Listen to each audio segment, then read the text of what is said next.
త్వరలో జరగబోయే స్థానిక సంస్థల ఎన్నికలపై జనసేన పార్టీ ఫోకస్ పెట్టింది. ఎన్నికల్లో అనుసరించాల్సిన వ్యూహంపై కీలకంగా చర్చించినట్టుగా మంత్రి కందులు దుర్గేష్ తెలిపారు. క్షేత్రస్థాయిలో జనసేన ఎక్కడ బలంగా ఉందో అక్కడ పోటీ చేసే యోచనలో ఉన్నామని చెప్పారు.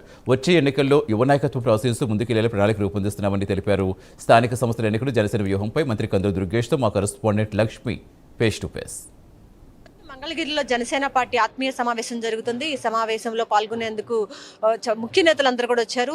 దీనిలో భాగంగానే మంత్రి కందులు దుర్గేష్ కూడా ఈ సమావేశానికి హాజరయ్యారు. మనతో పాటు ఉన్నారు. సార్ చెప్పండి, సమావేశంలో ఏ అంశాలు ప్రధానంగా చర్చకొచ్చే అవకాశం కనిపిస్తుంది?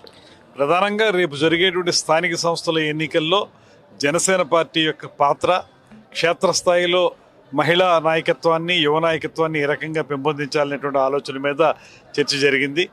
అదేవిధంగా మరో పక్కన పొత్తు ధర్మాన్ని పాటిస్తూ సమన్వయ కమిటీ యొక్క ఆలోచనలు కూడా తీసుకుని ముఖ్యమంత్రి గారు, ఉప ముఖ్యమంత్రి గారు, భారతీయ జనతా పార్టీ నాయకత్వం వీరందరూ కలిసి కూర్చుని ఏ రకమైన నిర్ణయాలు చేస్తే దాని ప్రకారం ముందుకు వెళ్ళాలనేటువంటి ఆలోచన.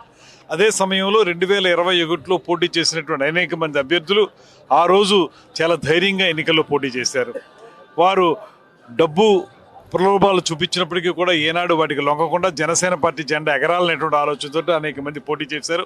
అటువంటి వారి యొక్క ఆత్మగౌరవాన్ని కాపాడే విధంగా, వారి పోరాట పటిమను ముందుకు తీసుకెళ్లే విధంగా ఈ ఎన్నికలు ఉండాలనేటువంటి ఆలోచన మాకు ఉప ముఖ్యమంత్రి పవన్ కళ్యాణ్ గారు చెప్పడం జరిగింది. దాన్నే మనోహర్ గారు ఇప్పుడు మా అందరికీ తెలియజేశారు. దాన్ని ముందుకు తీసుకెళ్లే విధంగా రాబోయే రోజుల్లో కొత్త నాయకత్వం బాగా అభివృద్ధి చెంది 2029 ఎన్నికల నాటికి ఒక నూతన నాయకత్వం, యువ నాయకత్వం కూడా ముందుకు రావాలి.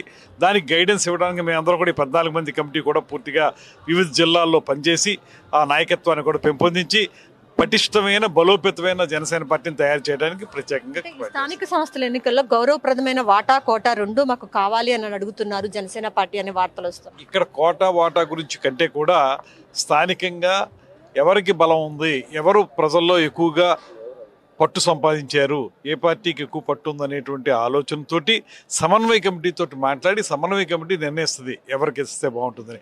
ఆ సమన్వయ కమిటీకి పైనుంచి దిశానిర్దేశం చేసేవారు ముఖ్యమంత్రి గారు, ఉప ముఖ్యమంత్రి గారు ఉంటారు. అంతే తప్పితే కోటా, వాటా అనేటువంటిది లేదు. చర్చలు ఇప్పటికేమైనా ప్రారంభమయ్యాయి సార్? ప్రాథమికంగా ఇంకా ఆ స్థాయికి వెళ్ళలేదు. ఇప్పుడు ప్రధానంగా మేము పార్టీ పరంగా, జనసేన పార్టీ పరంగా ఒక వ్యూహాన్ని నిర్మించుకోవడం కోసం ఈ చర్చ నడుస్తుంది. అయితే మొత్తానికి చూసుకున్నట్లయితే తాము ఎక్కడెక్కడ క్షేత్రస్థాయిలో బలంగా ఉన్నామో ఆ స్థానాల్లో తాము పోటీ చేయాలని చెప్పే యోచనలో జనసేన పార్టీ ఉన్నట్లయితే కందులు దుర్గేష్ అయితే స్పష్టం చేస్తున్నారు. ఇది కూడా పరిస్థితి. కెమెరా పర్సన్ కిషోర్తో లక్ష్మీ, ప్రైమ్ 9 న్యూస్, మంగళగిరి.